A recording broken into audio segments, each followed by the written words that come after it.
Going to, as we proceed, we'll have everybody introduce themselves as we do things. Okay. Okay? Sounds good. So go ahead and start. Yeah. Okay. Welcome. Is it on? It doesn't sound. Okay. It's not coming through. It's not coming through. Well, it's got Is it on? a green dot. Is it? Yeah, I don't hear anything. Yeah.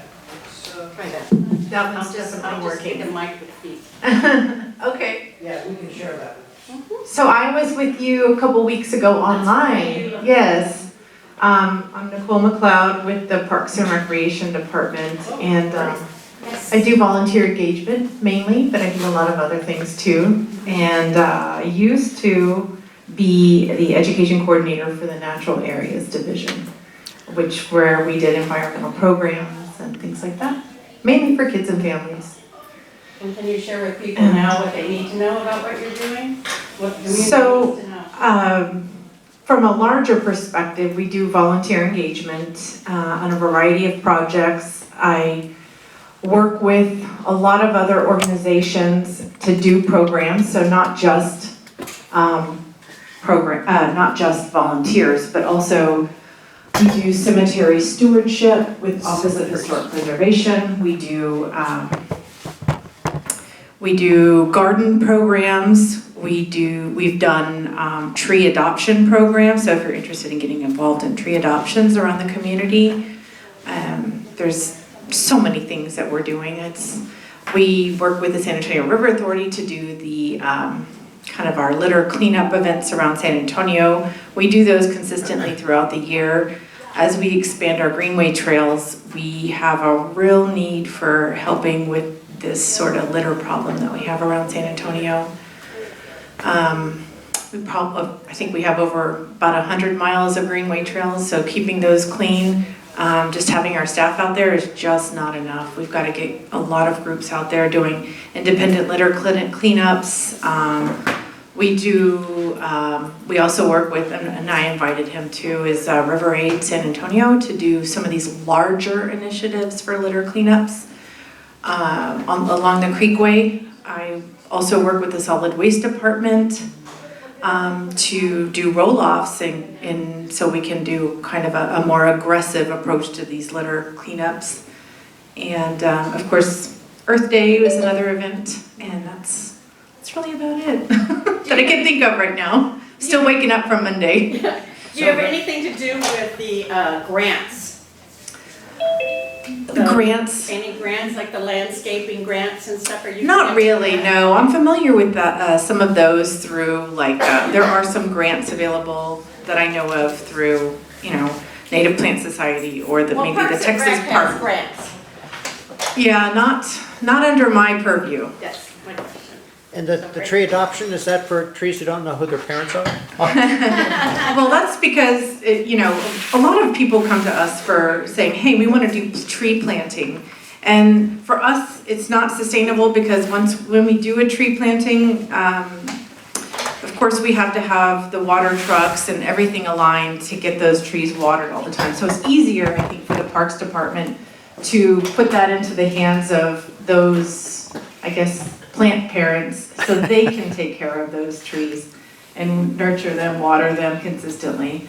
Of course, the tree adoptions are, you guys probably already know, part of that tree mitigation fund that the Parks Department gets through Development Services. And, that's not my area, but I get the volunteers out for the tree adoptions and help with that and work also with the master naturalists. So we have kind of a core group of folks who are very knowledgeable about the trees and can answer questions in the community about them. So for everybody else, remind us your name again. Nicole McLeod. And so she's the new one among us, but what we're going to do as we work today is that we will introduce ourselves when we talk at some point, right? So that Nicole can get to know all of us. So Nicole, I'm talking, and my name is Ann Helmke, and I'm the faith liaison with the city. So the work I do is create collaboratives. So that's my role, that's why we're here. So just a couple things to start, and so I'm gonna ask Peter, and I'm gonna ask Sonia to figure out the computer so we can look at some things on the screen. So Peter has put together something for EcoSA, and I'd like everybody to see that. Sonia has been working on our contact list, the partner list. She's also done some work on our shared document. So it actually is called EcoSA Shared Documents. It's called EcoSA Partners in the list. And we all have access to these things. So while somebody's bringing one of those up, and I think Peter's on it, he can share with us. While we're doing that, we're really going to look at organizing today. So for example, next week, I will not be here on Monday. I'm out of town. So Douglas and Kate, hopefully, will be leading next week, and he's going to say he's out of town. I can hear his mouth moving over here. Well, we'll have to have a conversation around looking for others also to help lead within the group. So we need to start thinking that way, specifically for next Monday, because I will not be here, but I know there's at least one breakout group meeting, if not two, that were outside last week. They plan to meet next Monday. So one of the things I want to try out today is to set up breakout sessions virtually so there can be smaller conversations even in today's meeting.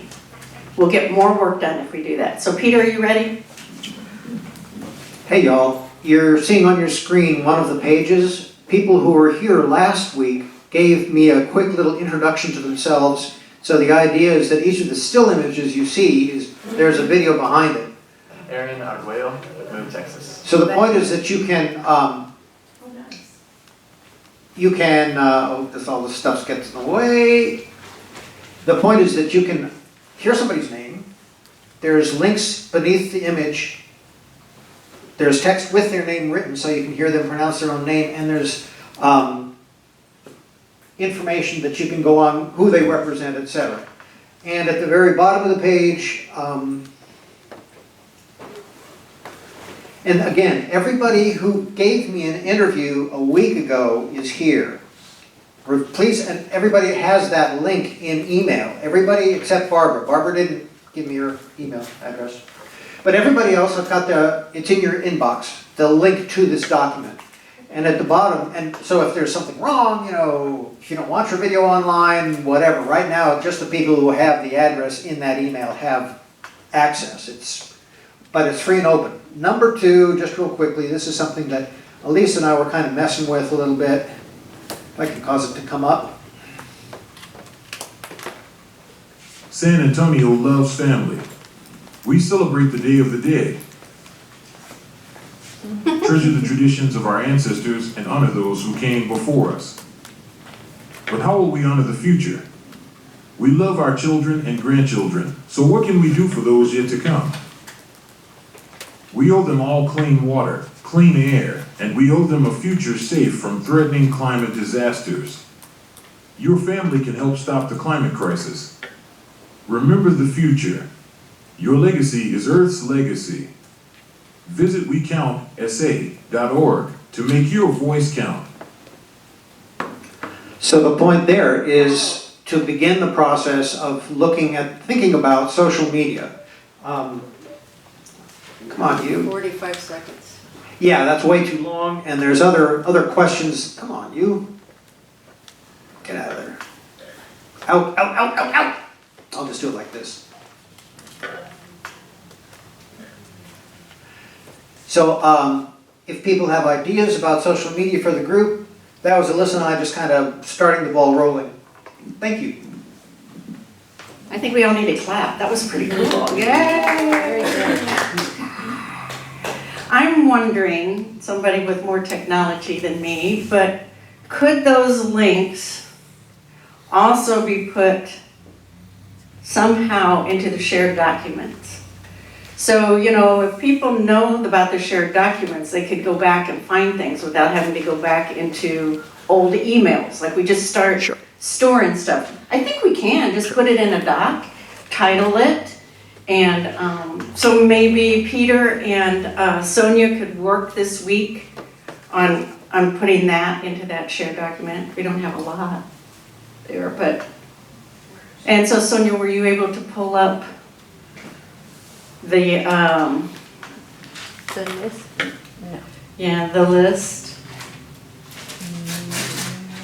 Maybe we'll work at that, to do that near the end. But we do, as I said, she's really worked hard in cleaning up the list of partners and contacts and things like that. We're really getting there. And also labeling our shared documents after this, this collaborative, so that's great. I'm trying to get this guy at the top to disappear so I can. Can you see who's in the chat? I see 2 comments. It's quick.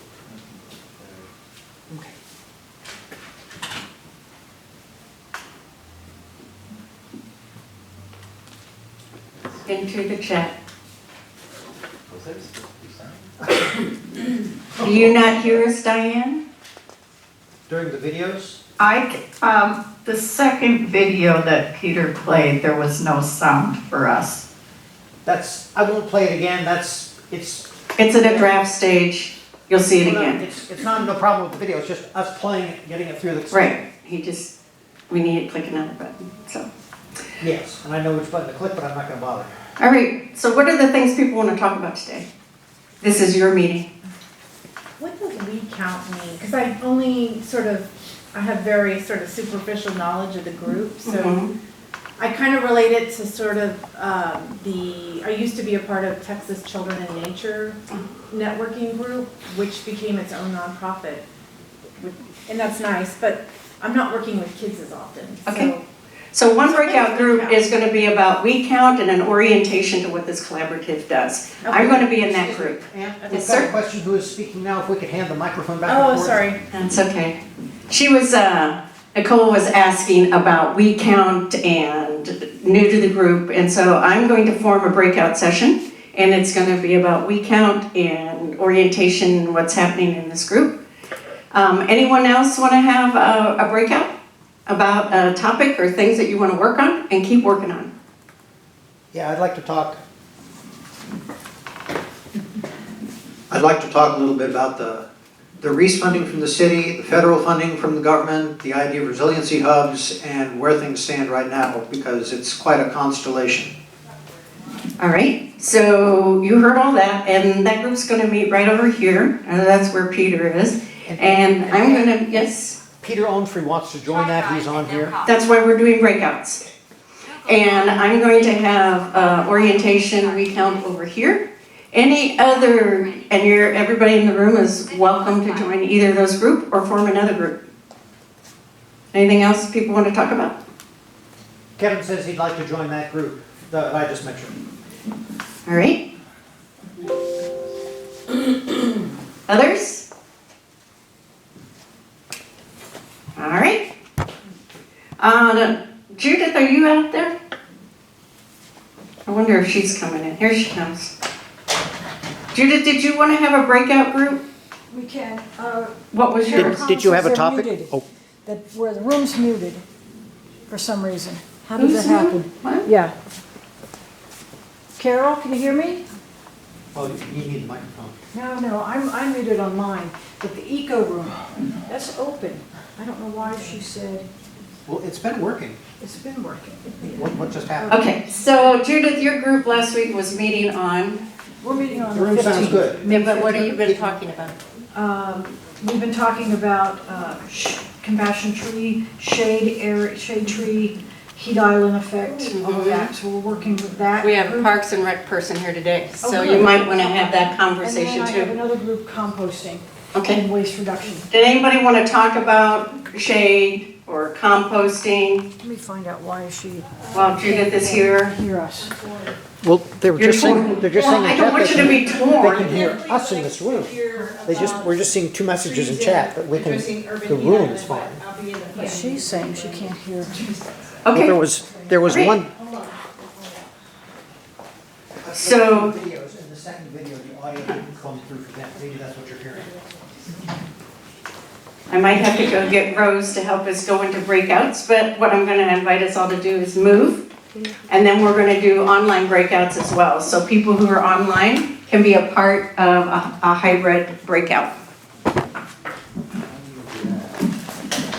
learn, because this group insisted it be hybrid. I don't know that there are more people who want other breakouts than the breakout to talk about funding. So it may be that we don't need a physical another presence with a camera. They can have a conversation without being part of the Zoom meeting. Yeah, but you can do breakouts in Zoom. Right, Right. but then you need, each group would need a separate computer. That's right. And you've got one. There's Well, one. The question remains, is Is that there, one? the question remains, is there somebody from the audience that wants to join a different breakout room than the federal funding one? So far, that's not happening. Problem, yeah. Okay, I can create the breakouts, how many breakouts do you need? Let's do, Can folks put in chat what breakout they want to be a part of now? I think we need 3. Yeah, one on funding, Oh, you got your email? another one on, Email. trees, shade, another one on weed count, See, everybody wants funding. and orientation. Well, there's No, we really don't. no information on funding, so I don't know what you guys are gonna Well, I'm talk not seeing about. anybody in the audience that wants, is there somebody in the audience that wants other than? We have resiliency, EcoSA trees. Yeah. Sure, but there are not people that are in the audience. But there might be here in the room, in the audience. I'm just talking to people who have fun. So all somebody has Let's to just do is set up go breakouts and just do this. do some research and find out what's 3 available. breakouts. Well, actually 2 now, I think orientation for the first time, orientation. It's the like assigned manually. Maybe 2 breakouts. Karen just said orientation. Okay, see, we got somebody for orientation. Room 1 is the trees. Where are the trees?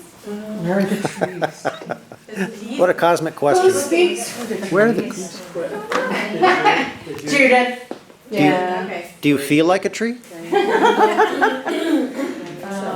Maybe the trees are gonna be out by Judith's, because she's on the, online out there. Okay. So the trees are on the other side of the wall on that corner. Outside these doors, to the left. Still in the building. So it's just trees. Follow Arthur. Resiliency. So where's he gonna have? Where, I'm sorry? Is that the other name? He's right here. And or there? It's She's resiliency. one funding, 2 resiliency and trees, or there one He's, group it's or? coastal resiliency trees. Okay, I'm It's not resiliency, No, it's it's trees, Okay, and composting. The funding is more like resiliency and Okay, funding. trees and composting. Hey Doug, how you doing? Okay, so I'm putting already Diana, Kevin, Lisa, and funding, because they want funding. What group are you Okay, in? So are we in like a? We're over there, we're just in that corner over there. Okay. I'll be over there in a Okay, no second. problem. Oh, as far as the funding, Hopefully, I just wanted to clarify our release, that's Resiliency, Energy, and Sustainability Fund that Peter spoke to. That's Is that the, that's number 1, Peter. That's number 1. Okay, so I'll put Peter in the. That was number 1, Okay. funding. great, thank you. So we're on this side? Where are we at? I think you're on the side of justice, no, I'm sorry, you're on the right side. Okay. We only have about 25 minutes. Right, exactly the problem with this setup, but that's okay. Where are you? And then trees and composting online. This isn't working. What? We'll hop offline. It's just- Okay, You so mean let's this? see, what are we seeing here? Yeah, it doesn't work for me either, but last week I tried to make it all virtual and, yeah, so.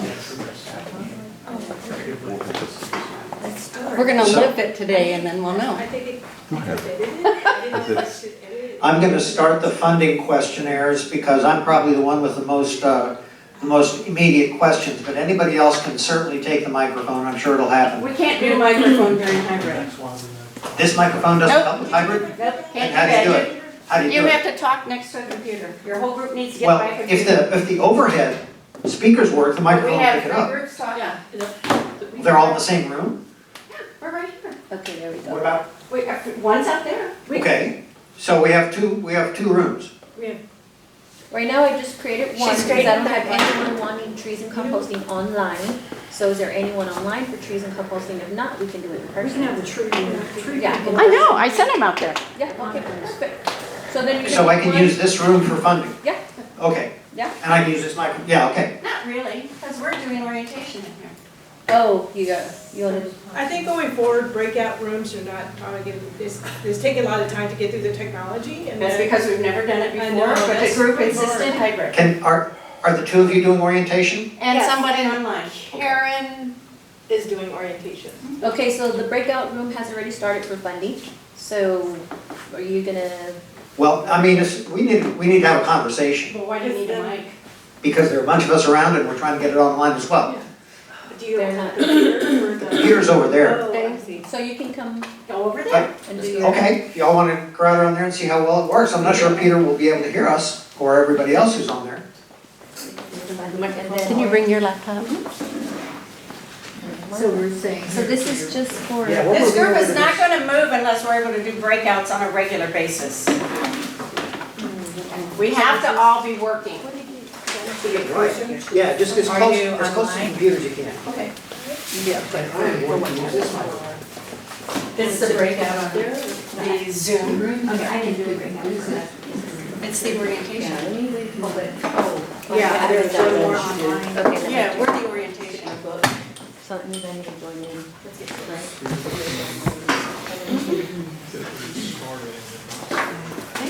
This is the first time. That's okay, now it's a learning experience for me too.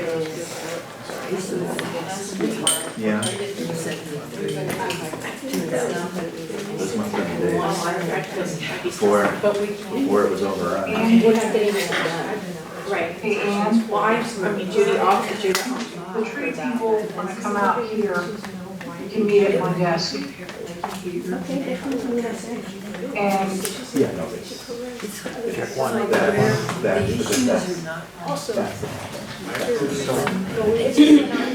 Instead I'm of, gonna get, that's what we're. yeah, or you bring it. so for the people who are talking about funding, I'll use this. The sound is over here. If people need to speak otherwise. Is that gonna work for folks?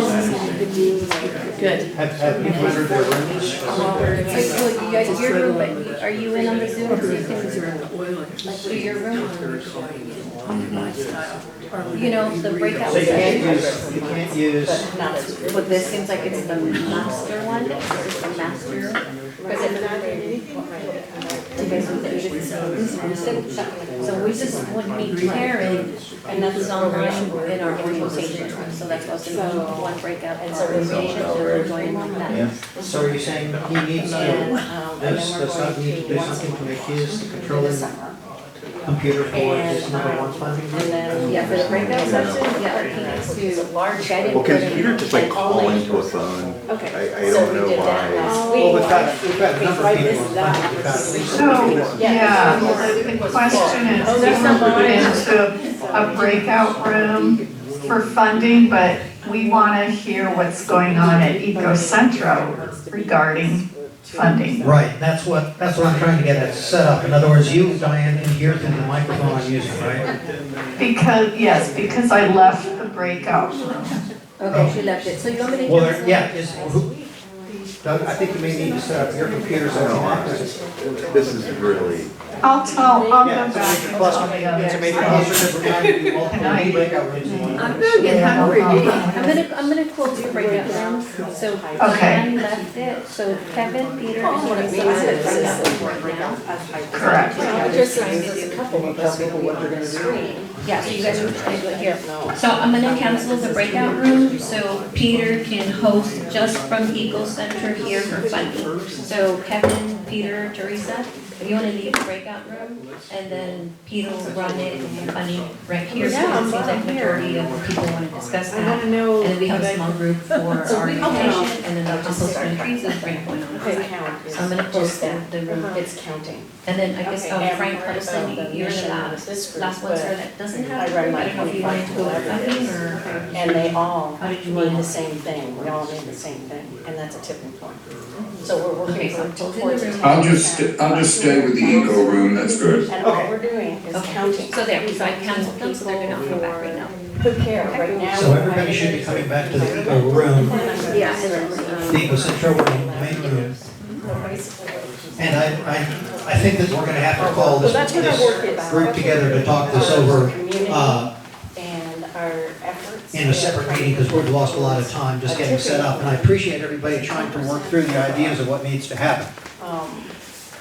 So what I'm trying to do is understand a number of things, mostly with the funding. That is, I know that the city of San Antonio has their refunding. Can everybody who's listening, everybody online hear? So 10% of. Y'all can hear me okay? you. Okay, very good. That's your goal. I know that the city has their refunding, and I know the city has a whole lot of other funding streams, but there are, of course, a lot of federal funds, that some of which will be coming through the energy secretary, the State Energy state energy office, and others that will be governed by a network of grant writers. And in fact, there's still an opportunity for local groups to become grant writers within that grant network. So what I wanted to kind of start with is just having a conversation, maybe Doug can guide us in on, there's one other little piece. During the December 14th meeting of the B session of the City Council, it was B session, so they didn't take final action, but there was very positive supportive talk about the idea of hiring somebody who would work with government affairs, the government department, I'm not sure what intergovernmental calls themselves anymore, working under Jeff Coyle, to sort of be the ringmaster as far as the many funding streams possible, looking for opportunities for the city to partner. So that goes beyond Reese. So my question to Doug is, what is, that was December 14th, and a lot of the decisions were left hanging. There was $7.2 million in Reese left funding for more information from the federal government. Of course, that's months ago. So a lot of that, there has to have been some further elucidation. If not, tell me. Well, no, even taking a step back, what are you looking to accomplish? Excellent. I'm looking to understand the funding streams.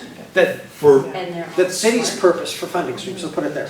There's the Reese Fund, They're just all smart. nothing's happened with it. And they're all They've like, allocated $1 million to that Eco Scholars program, if you remember that. Those were, so since what was presented on December 14th, there's been no other dollars expended or dedicated. We have provided a budget to the manager's office for feedback. We haven't heard anything. We'll be presenting to City Council at the end of this month and looking for feedback. So as far as the Reese Fund, there's been really no additional action taken at this point.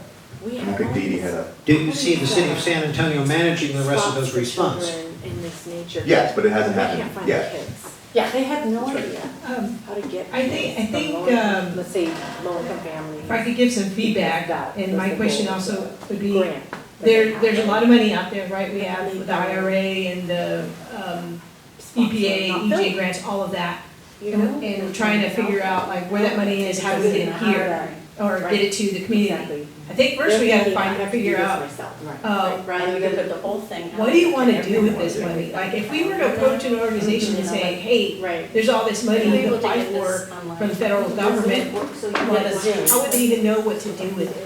I think we need to put our heads together and say, okay, there's $1 bazillion out there, maybe, and it could go to help weatherize homes or whatever we want it to do, but people need to know why this is important to them, why it's important to their organization, or why it's important to their neighborhoods. And I think we haven't established it. So what's the best answer to your own question?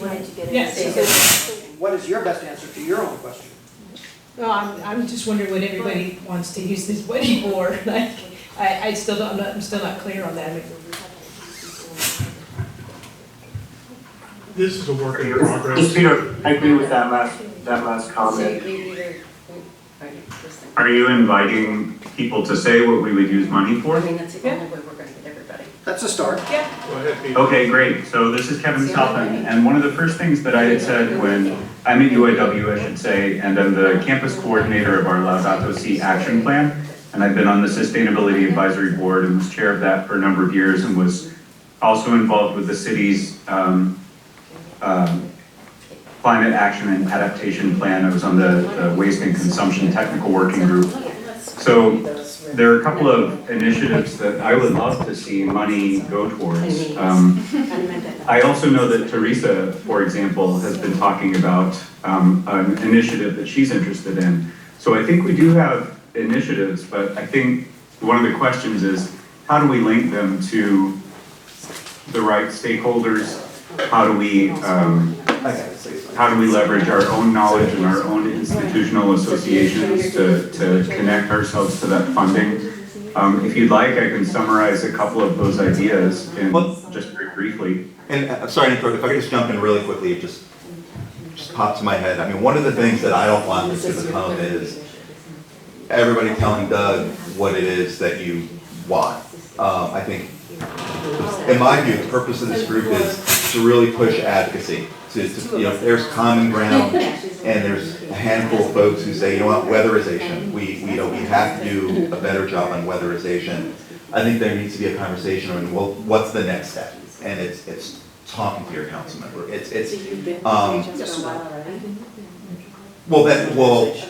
it's figuring out what to do with that. I can come here and let you know. And you guys know the city very well. It's slow, and so it's how right. But I think it's figuring out where the synergies are between the group, where the dollars are coming. Where the federal and we have all that information we can share. We've been tracking all the federal funding. We can share that with you. But I think it's to Dee Dee's point. Once everyone starts figuring out, okay, here's where the alignments are. Here's where the dollars are lining up. And then the big question is then what? How to mobilize? I just want to make sure that we're thinking about the action part, which I know you're concerned about as well. And that's why I want to give it back to Kevin real quickly, because I think one way to start that conversation and the action that comes out of it is to understand what people think of when they think of use of the funds. And that's not saying that we're going to today make it up, and it's sure as heck not we're not giving a wish list to Doug. This is not how this works. I just wanted to clarify. No, that's perfect. That's perfect. And anyway, Kevin, you want to pick back up on that? Sure. Thank you, Doug, for the clarification.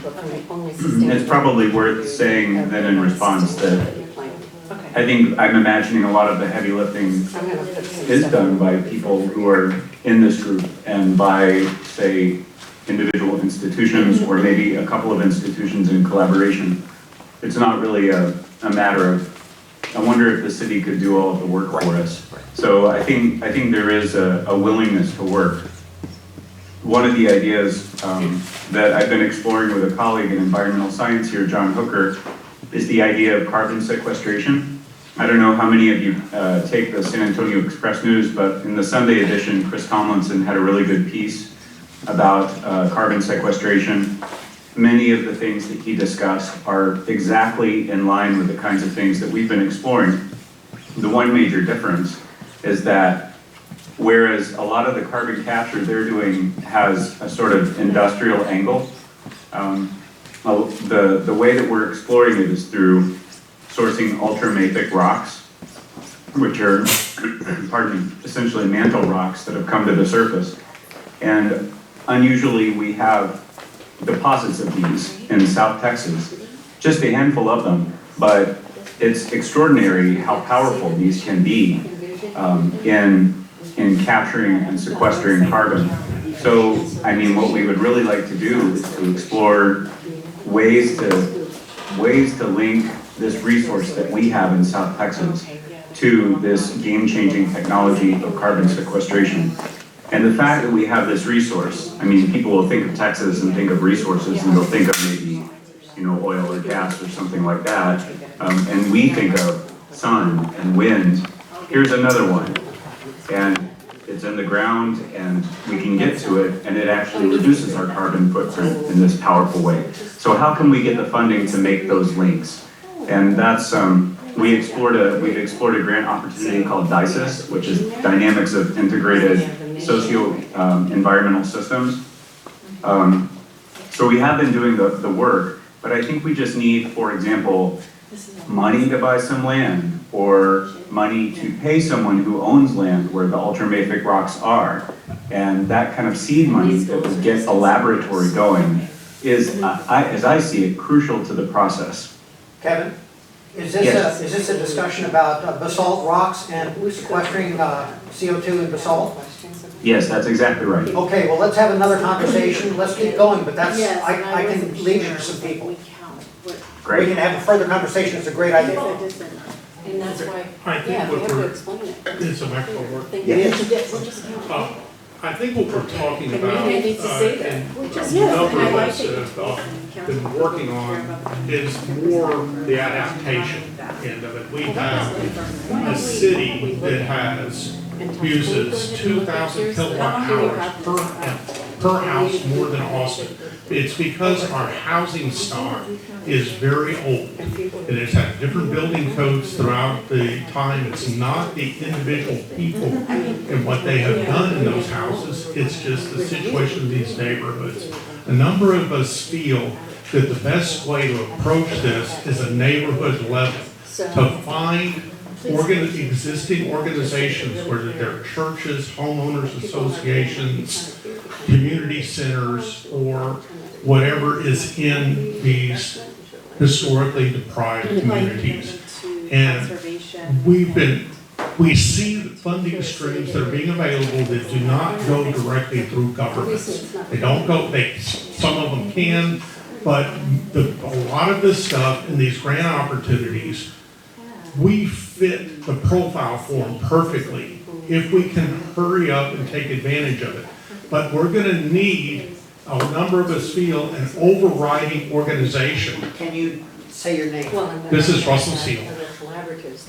We feel, and a number of us have been talking, that this overriding, it may be an already existing 501c3, it may be something new that needs to be invented, but this will be something that will guide and help other existing neighborhoods associations figure all this stuff out, so each one of them doesn't have to go out and reinvent the wheel.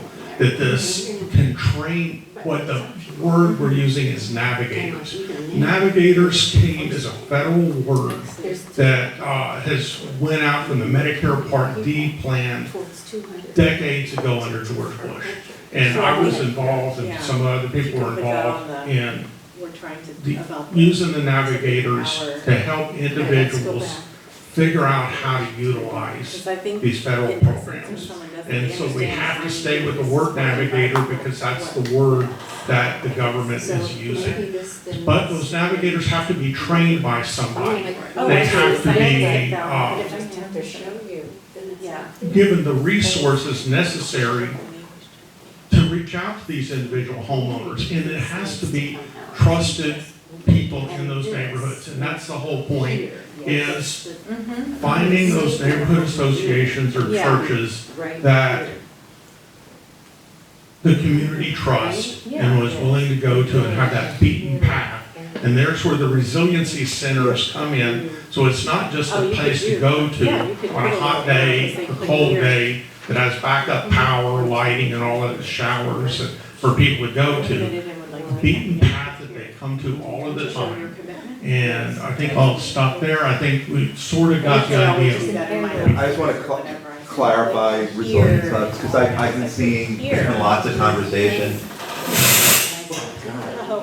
I think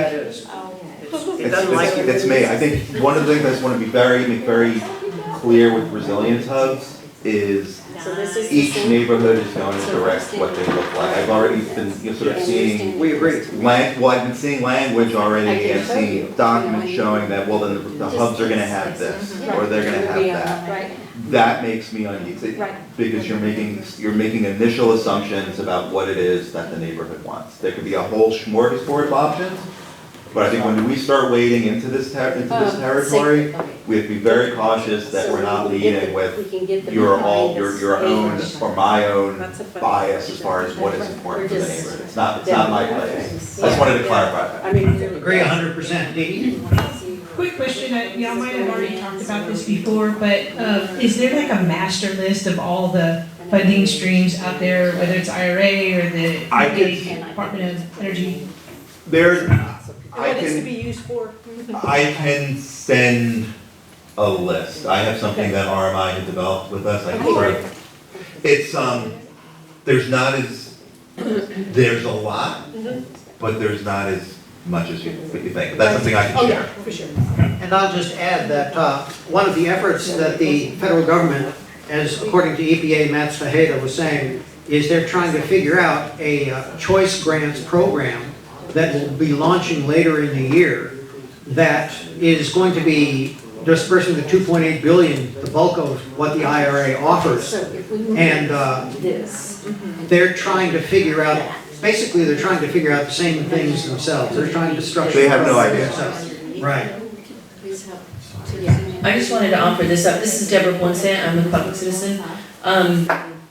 It would be good to have a funding source, a small funding source for testing.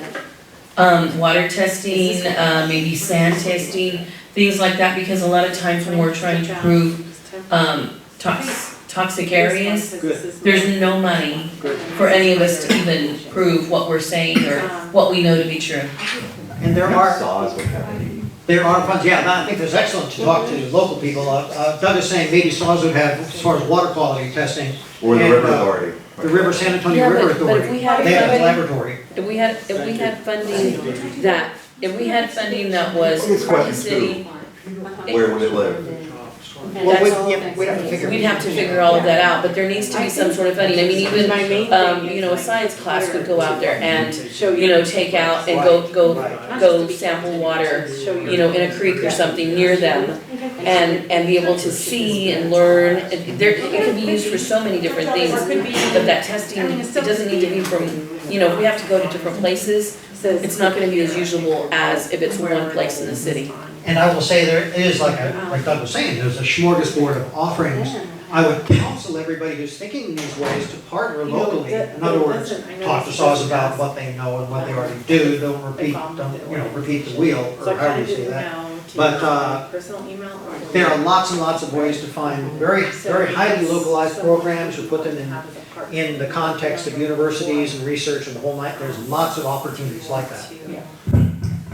I think I need to make a clarification on these funding streams, and from what I am seeing is there's a lot of stuff that just goes to individual households, to low-income households. And people will have to apply as an individual to get a $4,000 grant because they're under whatever percent of income level is, to rewire their house, put in a new meter loop in their house, as long as they get the wiring for the EV charger. We have, listening to all of these things, electrical problems in people's homes and outages. We've heard over and over at the city meetings, huge problems that individuals in apartments and other folks are having with this. Funds are available. We need to discover those funds that go to individuals. Am I making sense on that, Doug? Absolutely, no, I can. I want Doug to. Yeah, no, I mean, I think those won't necessarily be City of San Antonio programs. They have to, individuals have to apply. I mean, all I can think of during this conversation, and it's really useful, but I feel like,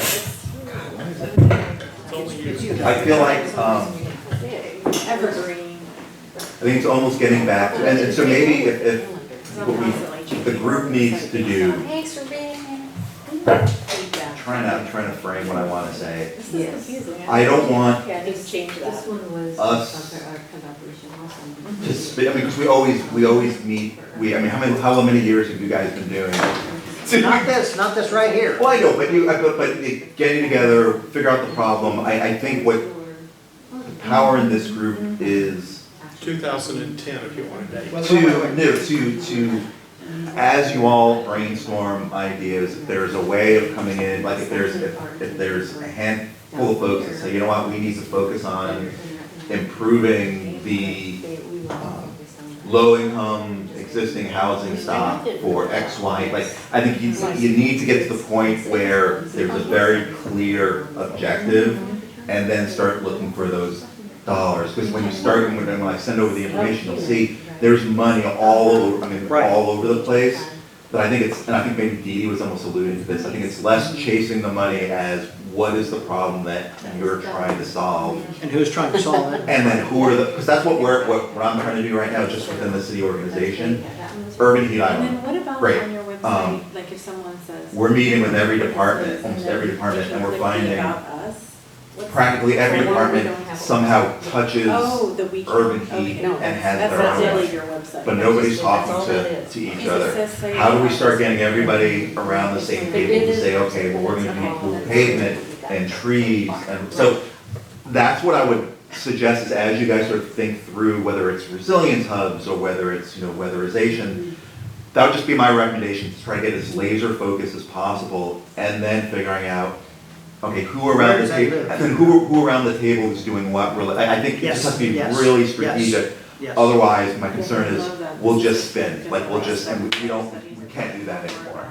Does that make sense? Yes, it absolutely makes sense. And that's a lot of the reason that I'm involved again, is because I see with the IRA money, and I see the potential, the Reese money, the willingness of city council, there is so much, and the urgency of climate. We just need to be targeted. Yes, that's why I'm back again.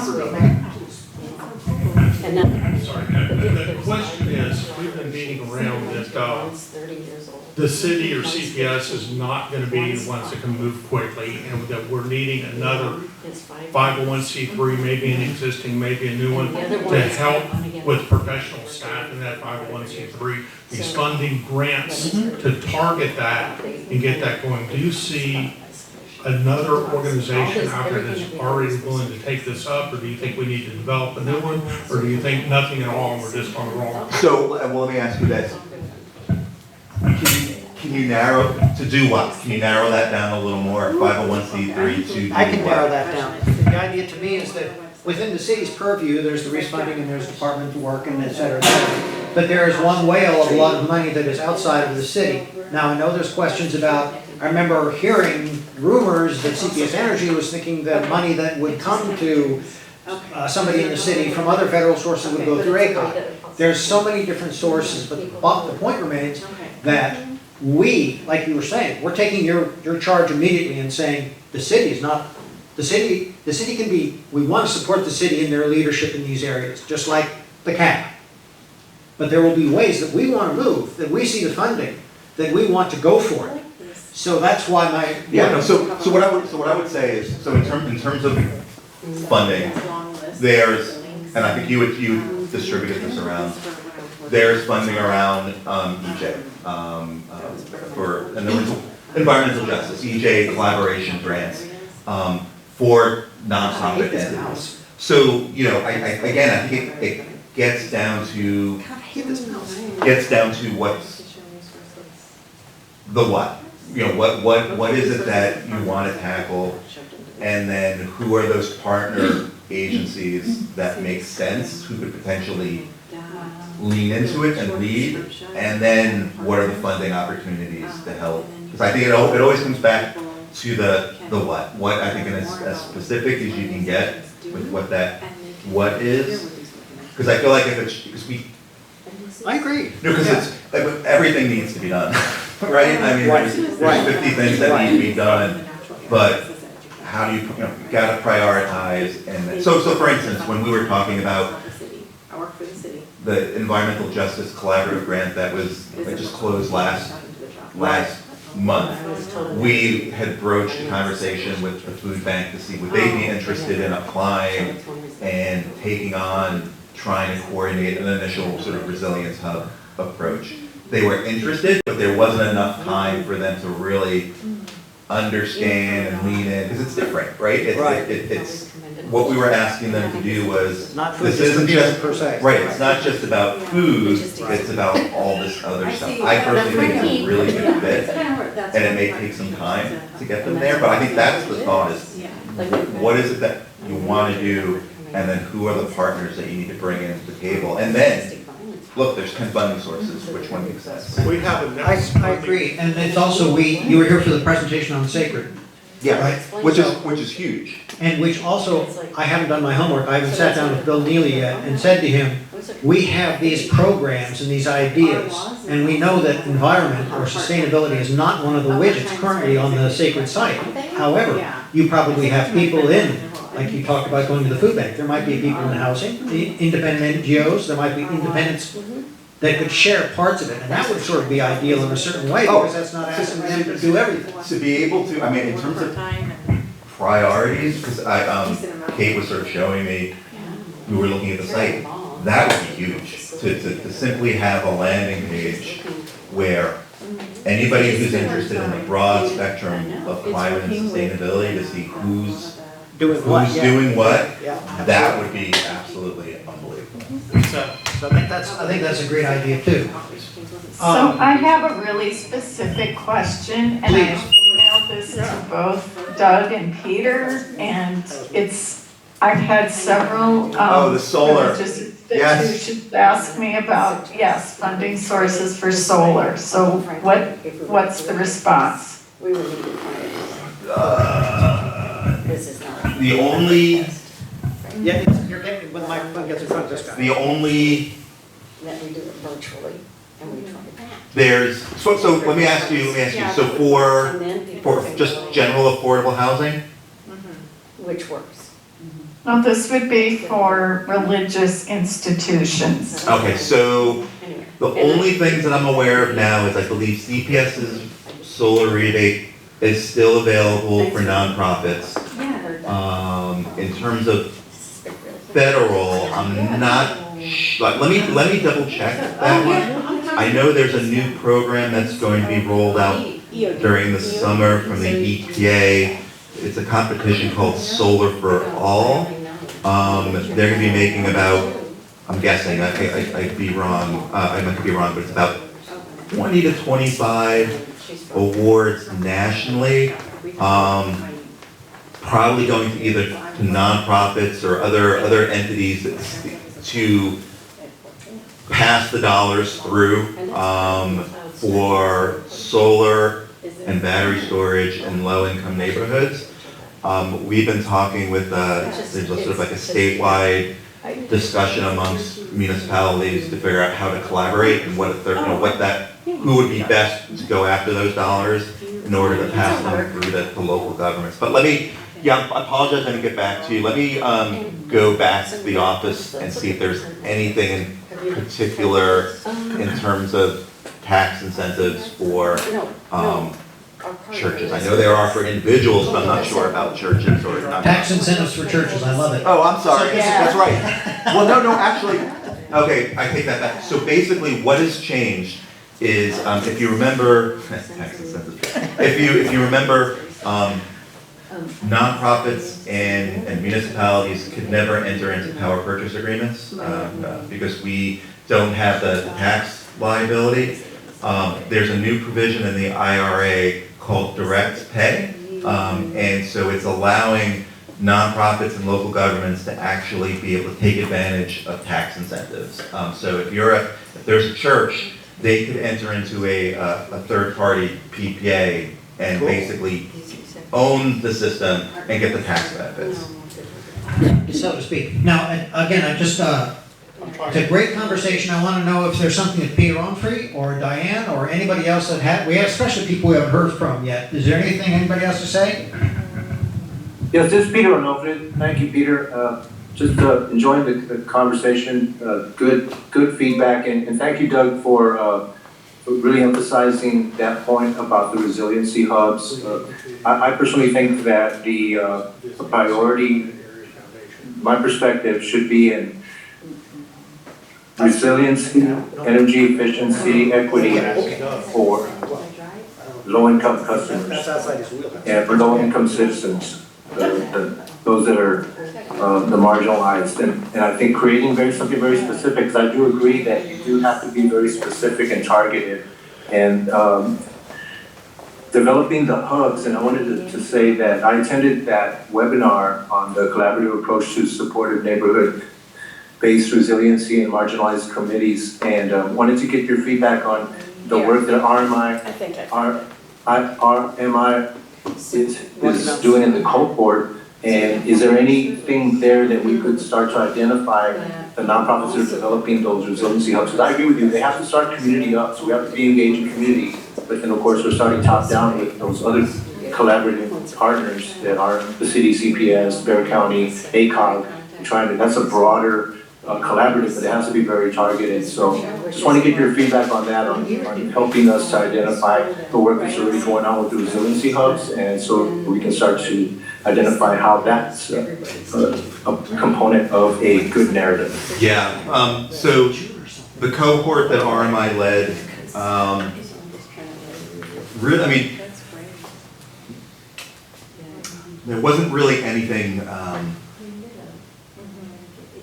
mind-shattering that we didn't know there. I mean, there's really I don't want to say a standard, the model that has been a best practice, and I think you probably saw their presentation was Baja. She was from Baltimore. She's the one that basically came up with the idea, and so what RMI really worked with cities in Texas on was that model from the Urban Sustainability Directors Network. You know, the idea of resilience hubs in 3 phases. You know, the process in which you engage with stakeholders to sort of flesh out what they look like and how you design them. So, I mean, I think the big thing right now is the next steps. I mean, what Kate and I are doing is we think there's an opportunity to partner with the Metro Health Department and the city's Department of Human Services on some sort of community-based hub program. And so Kate's putting together a proposal that we can share internally, because I think the city needs to be involved somehow. The city shouldn't be leading these, the city shouldn't be running these, but at the same time, the city needs to help provide guidance, and then there needs to be coordination and support for funding flowing. So I think there's a few pieces that still need to be fleshed out. But I think, yeah, I'll just pause there. Peter, let me. So we've got a lot going on, it's great. Here's Russell. Doug, Peter and I had a meeting last week and developed that letter. But when we were talking about our next step and how to make this happen was we have the San Antonio Area Foundation, which I've been through their training back years ago on, and I see that as a very valuable resource. And we're talking, our next step is to go meet with them, ask them these questions that we're asking on describing, because this is what they do. They support all of these nonprofits all around as a gathering center. They're managing the Santigos funds, which has a lot of the same stuff on the grants. But the San Antonio Area Foundation can give us and guide us on this narrative, what to do. And I see. Well, we know what to do, but if the foundation can provide it, they could find their way to shake free dollars and help support. That would be huge. To set up the organization to find that group. We'll find that out, yeah, we can talk to them and find out what makes sense as far as their services go. Is that something that you think you might want to be involved with, to visit with San Antonio? I don't think at this point. I think if you guys want to start talking about expanding the network and finding interest, I think that's, I don't need to be part of that. But it just scares everybody when you walk in the room. Yeah, right. Barbara. And then Frank's had his hand up for a while. Yes, I just wanted to say that what I think I'm hearing is that there's money available, but that many times some of the underserved communities are simply not aware of it, and it's a matter of raising some awareness with them. And the question is how to do that best. I think that that's kind of an issue. I've heard things like in the sustainability centers or the food bank or this issue of the navigators, I think they call them. So I think that's an issue. How to get them aware that they can take advantage of some of these programs that already exist. I think you're absolutely right, Frank. And I would say that there's grant money available to train trainers, and there's a grant network that they're trying to establish through the EPA, through the IRA funding. Yes. We can send that is supposed to be basically as if you walk into the room and you say, I want to put solar panels on my house, or I want to put solar panels around the community. You walk into them and they are supposed to be knowledgeable in enough different programs that they can guide you to where your likely funding stream is. There are people who can help you set up 501c3s. There are people who can help you write those grants. So but you're absolutely right as far as your intent. But I think that's what Dee Dee was saying too, is the idea that, and this is something, I wish I had $1 for every time I've heard the city talk about the difficulty of talking to people, and they've got SA Speak Up for that reason, trying to reach out to the community. It's a mother bear. You've got 1.5 million people in the community and trying to reach all the people that need it. And just to build on that, I think I would almost take it a step, I don't know if it's forward or back, but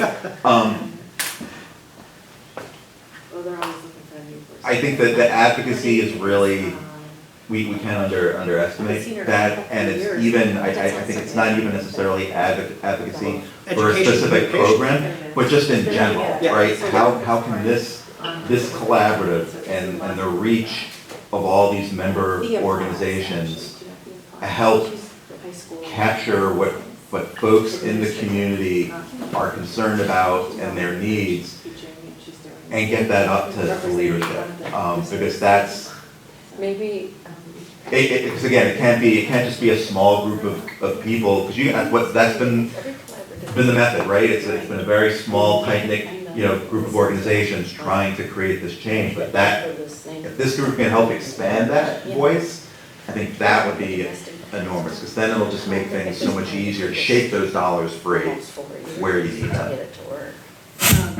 I used to live in Austin. There were a lot of writers, there was a lot of communication. Well, I don't know if that really helps, but go ahead. Okay, communication was a big thing in Austin. Almost everyone in Austin over time knew what the word impervious cover meant. Everyone in Austin. The word got around what the battle was. Okay, so that's important. I think. Are you talking about education is important, or? No, to get the word out to the public. So what I'm saying, are there enough resources in terms of professors or scientists who know all the different things we can do? If we have federal dollars to go after, we can have bigger money projects. It's kind of comes back to what Doug was saying. You need to focus on what the project particularly is you want, and then find out who can both support that and. Okay. Yes. Well, so here's a perfect example. There's a USDA Forest Service grant that's due. 2 more Mondays left. June or something? It's coming up. It's billions of dollars targeting low-income communities. There could be job training. I mean, it's just nonprofits could go after it. The question is, okay, well, what's the what and the who, right? What are we trying? Well, we want to get where do the trees need to go? Is there a role for the nonprofit? So I think it's figuring out the what, and then matching it to the dollars, and then the who. Exactly. And the thing the challenge that we have is it's overwhelming because there's a lot. Well, that's what I was going to say. I mean, and I think if we could, as a community, get 3 solid projects, I think we can't chase so many different things. We really have to focus on just the. I'm sorry. Yeah, no, that's what I was going to say. We need a group to identify the projects, identify the people, and then get the word out. And in terms of neighborhood groups, for instance, my neighborhood association meeting is tonight. I'm going to blab about some of this. Good. That's what I'm going to suggest next week. But my particular neighborhood, I brought it up before, there are several areas around the St. Paul's Community Center. So we can invite all these different neighborhoods to come to a meeting. Once we've got things defined, we have the people to speak. If you can especially identify what is common, what interest they have that is common, So like But if they want a community garden. They don't know what's. Then if you can brainstorm what to show them to say, Yeah. community garden, solar, But then maybe you have to educate them first. right, well, if you can kind of, I would suggest it's gotta be, it's gotta be everything, you know, in other words. In my neighborhood, I see 3 or 4 solar panels.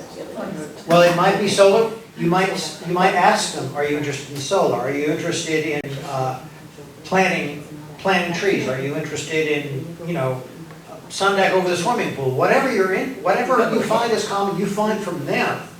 And you kind of corral that up, and you bring it to us, and we'll talk about it. Well, maybe this communication in writing would help too, to inform people in the neighborhood through their newsletters or something. We can get there. Yeah. Marcus talked about the idea of having written communication that would go through HOAs or other neighborhood groups to tell them what it's about. That's a good example, that's a good example. I see Diane. I see Diane. Yeah, I'm wondering what the role of our climate action and adaptation plan is, and we do have, and what is the status of the equity committee, and how does that all connect with what we're talking about here? Well, I mean, the plan is just a framework, right? I think it provides guidance, and if we're talking about going after grants, you know, the federal government's going to want to know that this is part of a community-driven process, and it's so, you know, if we're saying, well, we want money for weatherizing, you know, X number of homes, consistent with the climate plan that has a goal of doing X, Y, and Z. So it provides, and so if it's between us and another community that hasn't gone through that process, we should do better. We'll be updating that plan starting next year. There's a federal grant program from the EPA called the Climate Pollution Reduction Grant. They're awarding $1 million to the MSA, and you can check it out. They're basically what they're doing. We'll be working with ACOG. Basically, EPA over the next year or so is going to have about, I forget the numbers, like a $6 to $8 billion competition to implement climate programs, but you need a regional plan first. So we're going to be working with the ACOG, but in the meantime, we're going to, as a part of that process, we're going to update the caps. Will you have a consultant like you did the engineering firm before? To be determined. I would think more than likely we'd want to bring on a consultant to help with it. I really, Navigant, yeah, I thought they were very good. Anyway. We'll see. But I think, you know, the plan, it's just, again, it's just a guidance document. You know, and even with a plan update, you know, we're gonna the big thing that, in my personal opinion, what we need to do with the plan update is we really need to prioritize strategies in there in terms of impact. We also need to make sure that we're prioritizing based upon funding. Right? At the end of the day, we need to have a plan that we can walk out with and say, this is how we are going to implement it. Because if it's just a list of strategies without any resources attached to it, it's not going to be effective.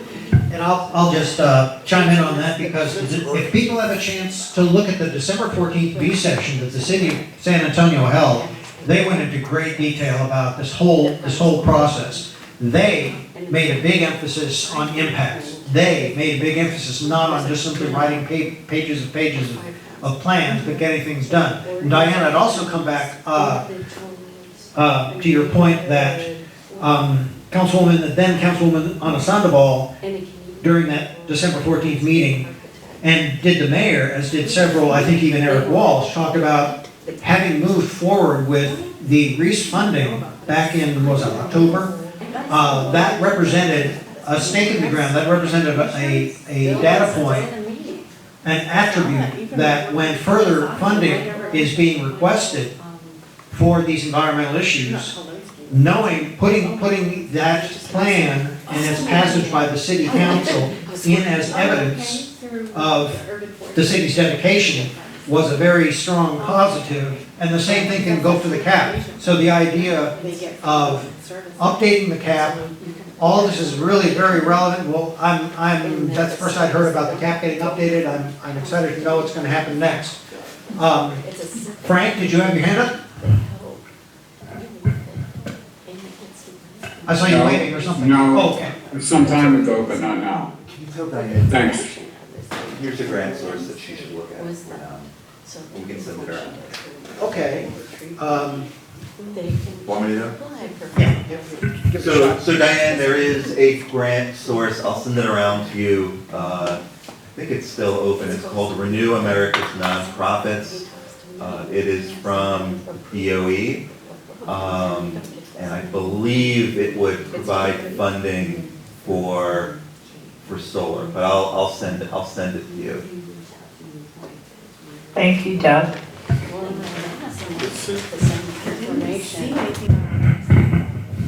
The one thing that's getting stuff done in a sense of urgency on getting these programs rolled out and people taking advantage of them.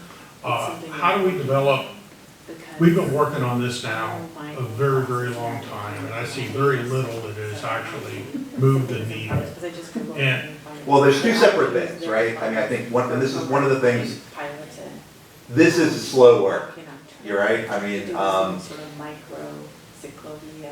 there's a lot going on, a lot of movement, but when we look at emissions reduction, it's,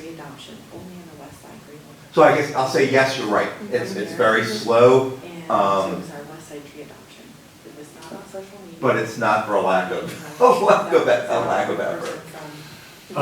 So what I'd like to see was the outcome, what we're all trying to do is speed this up to get, I have a gut feeling that there's a possibility that this stuff will go away. And within the next 2 years. And Do the politics? Politics. And well, I want to get something up and going and moving before we run into that, to get some momentum about it, to show, hey, San Antonio has done something and taken advantage of this. But I if you don't use it, you lose it. But I would say this is one of the things I think is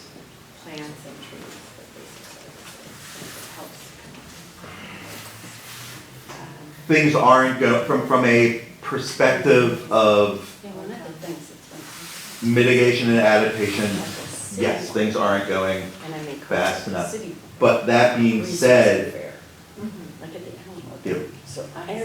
where CPS is now and the commitments that they have made is better than where we were 2, 3, 4, 5 years ago. I mean, there's still a lot that needs to be done in terms of. When Paul was CPO. No, it's good. In terms of, we're seeing a steady uptake in electric vehicles. The projections that CPS has is through the roof.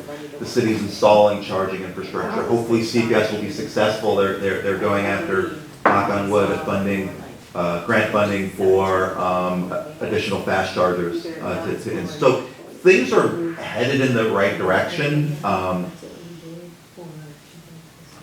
I think all I'm going to say is I think you're right. We need to accelerate. We need to figure out how we accelerate.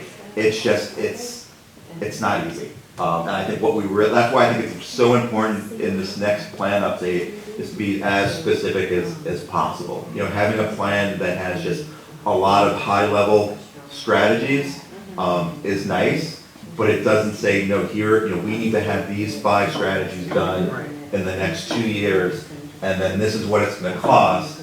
And then this is how we're going to pay for it. Like I think that the more explicit that we can be, the better. Or we need to have X number of resilience hubs up and running by this date, not just we should have resilience hubs.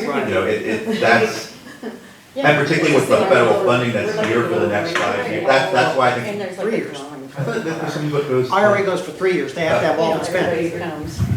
So just real quickly, Diane, I will say that I put that link that Doug had shown you in the screenshot.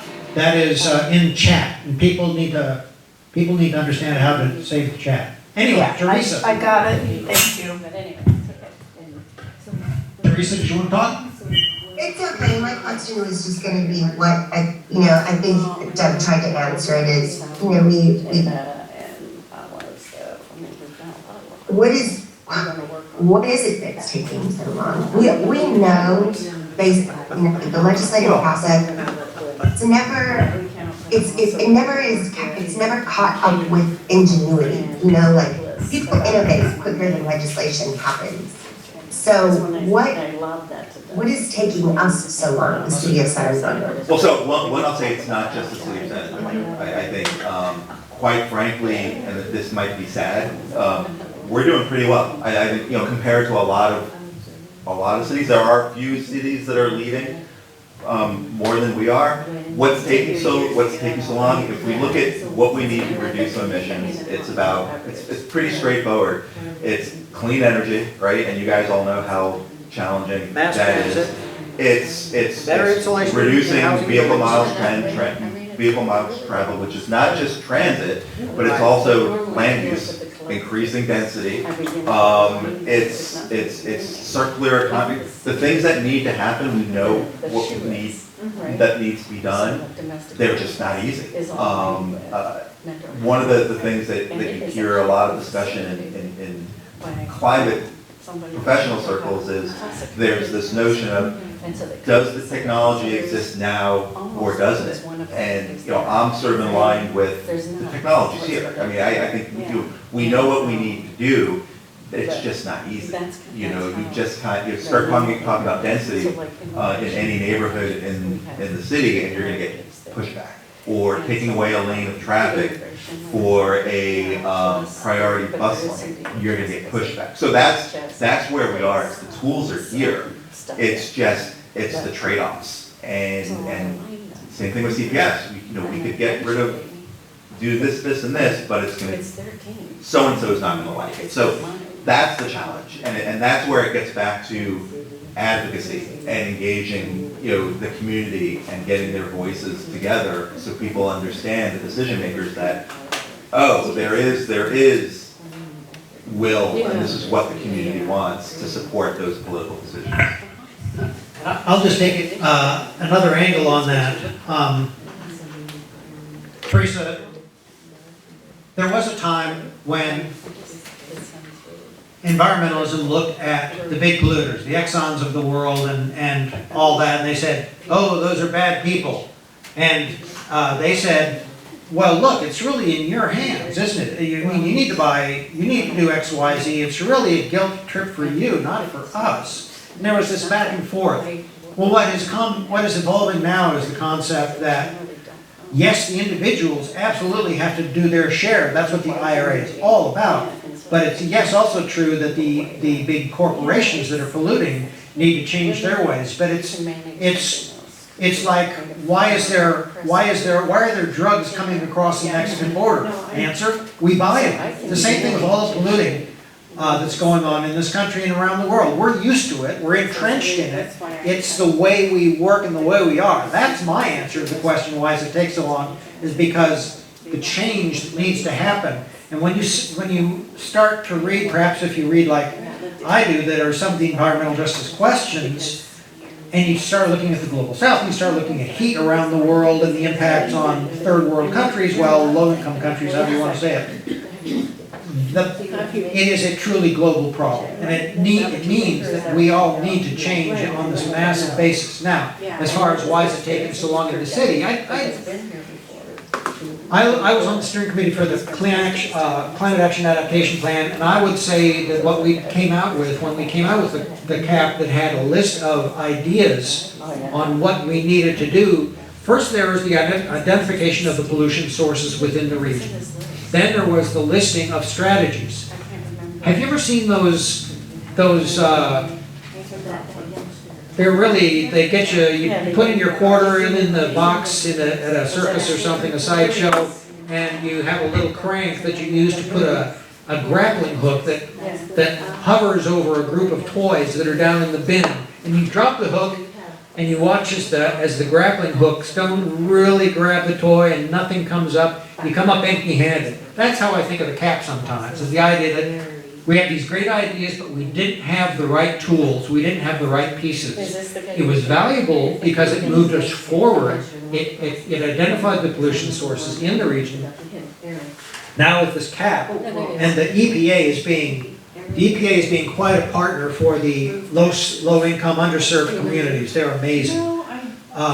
So I see a lot of change potential because it's not about guilting anybody. It's about what is in your domain, what can you do, what can you pick up, and that's exactly what this EcoSA group is about. And how can we Is help? we're saying, who are we, and how do we help those individuals? right, and how can we be a part of the solution altogether? Absolutely right. So it's 1:25, it's about 1:30, I'm not sure. I have the feeling we're a little maybe running out of steam. The people, I see a chat message. What's in the chat?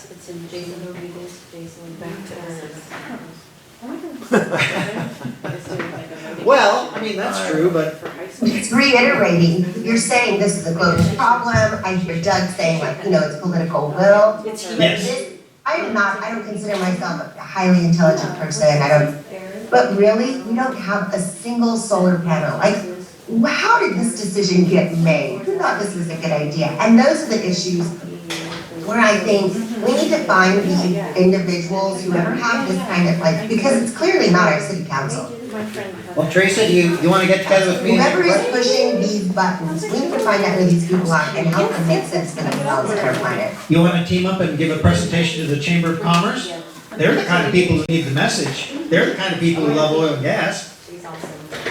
Anyway, I see people sort of wandering back into the room, so, okay. It feels as though we have come to a terminus in our conversation. Thanks, Peter. And so as far as, okay, first of all, I hope everybody has seen the document that I put together with everybody's introduction video.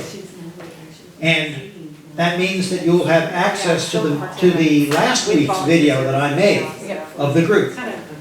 I'm going to do the same thing here, and the purpose is not to make a nice shiny video. The purpose is to use that as a resource. It's like taking notes.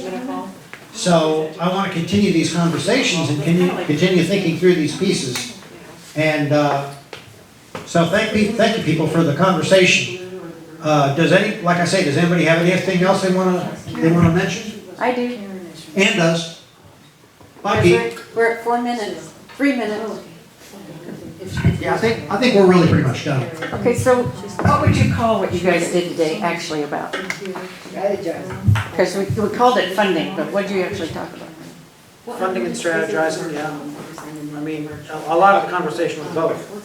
How do we strategize to use the available funding? Yep. Partner. That's key on most grants. So, folks, what we're going to do next week is we're going to try, because we tried today doing hybrid with breakouts. Yeah, we tried to do that, and we will try it again if that's what everybody decides to do. But next week, we're going to meet virtually, and we're going to do breakouts. And then we'll be able to tell which works better and is more efficient and effective. But I know that Judith, you had planned to have your group here next week, right?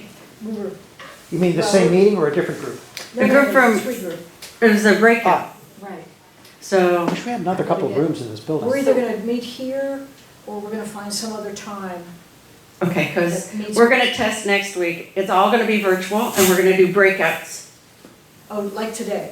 Yeah. Sort of like today, hopefully it will actually be breakouts that people can come in on virtually as well. So we're gonna test them so we can compare them, yes. Can you have the breakouts defined ahead of time to what those breakout rooms are gonna be? Sure. We can do that. That's a good title for one. Funding and strategy. But I know that Nicole is going to, people asked last week, she's gonna bring that heat island data for next week. I'm gonna ask. She's gonna ask. And I'm gonna ask Douglas as well to bring that update on the sustainability plan. So we'll have a time together at the beginning to kind of get things that everybody can use and need, and then we will break virtually by different groups. And I want to add on to your funding and strategizing is how do we disperse this knowledge to individual neighborhoods and individuals to take advantage of it. So it's more than just funding, it's funding us targeting, getting people to utilize it, to educate about it, to navigate about it. So Which comes into the communications. It's communications to utilize the funding in a neighborhood level. That's what we're talking Well, about. to educate people, yeah, it's communication in a broad sense, you bet. All right. So next week, I'll send out an email. Great. I have a quick question. Okay. Is there, like a report out What do you mean? from the groups that met today? Like, I'm especially interested in what the orientation group came up with. Yeah, you wanna give a quick report? It's not that we came up with anything. We sat with Nicole and we told her and oriented her to the mission statement that's in shared docs. We looked at the partner list, which is in shared docs. We looked at the 12-month calendar, which is in shared docs. We looked at WeCountSA.org, which is in shared docs. And that's what we did. We oriented her to her first visit. Okay, thank you. We did look at WeCount because we've only piloted it one day at Earth Day and we're making some changes. Well, we based on did that. also, I've sent it out to probably more than 200 people. Great. My concern is that people know how that data that's collected is going to be used. We're just counting a number. But I think they need to be informed of what the plan is for the use of that data. Okay, sounds good. Anything else? I think we're good. Yay! And if you could, when people go back to look at the notes, I dropped in there some parks meetings that are happening this week. So if anyone is familiar with Springtime Park, they're meeting at Cody Library tonight at 6:30. Maverick Park is meeting tonight. These are public input meetings. And are those all on deceleration? Say that again? Are those all listed on deceleration?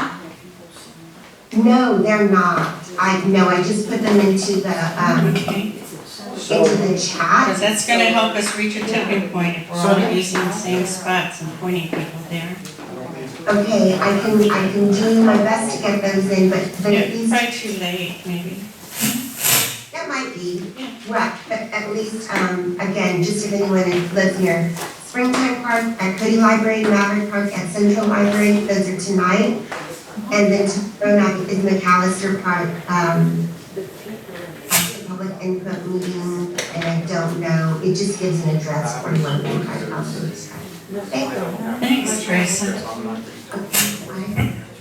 Say, Judith, can you or Sonia or somebody, I just saved the text, the meeting chat on the controlling laptop, but it needs to be saved, right? It needs to go somewhere, it can't. You want to send it to my email? I tried to open up an email browser and it wouldn't let me. Okay, so, well, thank y'all. So we are officially passing and going the way of the west wind. We shall speak anon. Thank y'all. Thank you, Peter.